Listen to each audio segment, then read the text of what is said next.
السلام عليكم، اهلا بكل حبايبي، يا رب تكونوا بخير واحسن حال.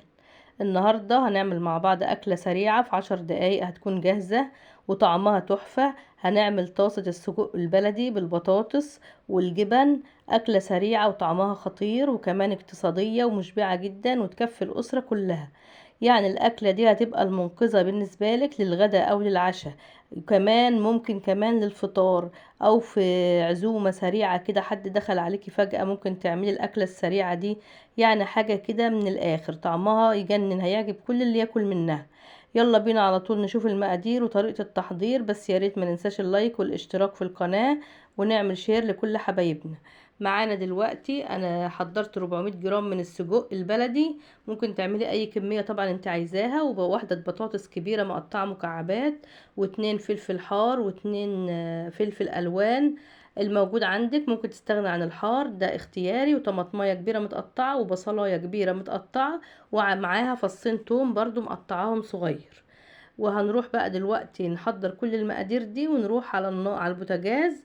نجيب طاسه كده نحط فيها معلقه كبيره من الزيت، وننزل بالسجق بتاعنا وناخد ياخد تشويحه. حط معلقه واحده زيت علشان طبعا السجق بتاعنا هينزل الدهون بتاعته، فتحطي معلقه كبيره بس زيت، ما تكتريش عن كده. وتدي السجق تشويحه لحد ما ياخد لون خفيف زي ما انت شايفه كده. وبعد كده بنطلعه في طبق جانبي على نحط عشان نكمل بقيه الوصفه بتاعتنا. بعد ما تشوحيه بتطلعي كل السجق في طبق كده وتركنيه على جنب، وفي نفس الدهون بننزل بالبطاطسايه بتاعتنا، وبنبدأ نشوحها كده ونقلبها لحد ما تاخد لون ذهبي زي ما انتوا شايفين كده. يعني تعتبر بتحمريها كأنك بتحمري بطاطس. وبعد كده بننزل بالبصلاية وفصين التوم ونشوحهم كام تشويحة كده لحد ما تشم ريحة التوم.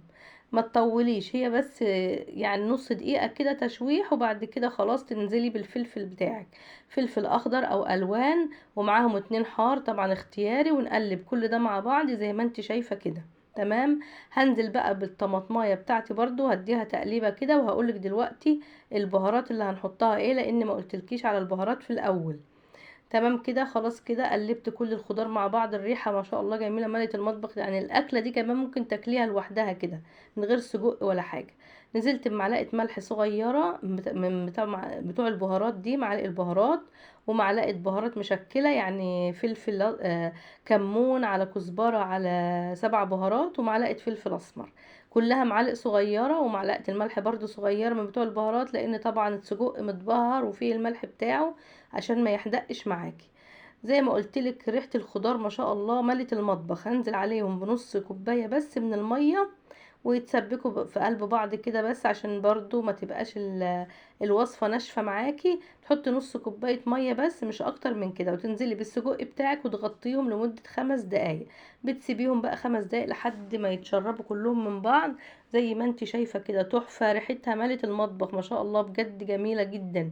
والبطاطس بقى شربت من طعم السجق كده. يعني البطاطس طعمها بقى خرافة، واستوت بقت زي الزبدة زي ما انت شايفة كده. الوصفة خطيرة وريحتها ما شاء الله ملت المطبخ. دلوقتي بقى ممكن تاكليها على كده، وممكن تحطي الجبنة اللي انت عايزاها. طبعا الجبنة اختياري، يعني الاكلة ممكن تتاكل خلاص على كده، لكن الجبنة دي اختياري. انا حطيت جبنة موتزاريلا، انت عايزة تحطي اي نوع جبنة او ميكس جبن، تمام المتوفر عندك. هنحط بقى شوية جبنة حلوين على الوش كده، وبعد كده هنغطي الطاسة ونسيبها على السخونية بتاعت الطاسة. طبعا طفينا عليها وسيبناها بس ايه دقيقتين كده على السخونية لحد ما الجبنة تسيح. وزي ما انت شايفة كده الجبنة ساحت وبقت بالشكل الجميل اللي انت شايفاه ده. ما شاء الله، يعني وصفة جميلة وخطيرة، طعمها تحفة وموفرة جدا. والبطاطس طبعا ضعفت الكمية مع الفلفل والبصل. يعني حاجة كده من الآخر، حاجة كده تكفي الأسرة كلها والكل هيعجبه الطعم. وكمان الجبنة بقى سايحة كده وبتشد، وحاجة جميلة جدا.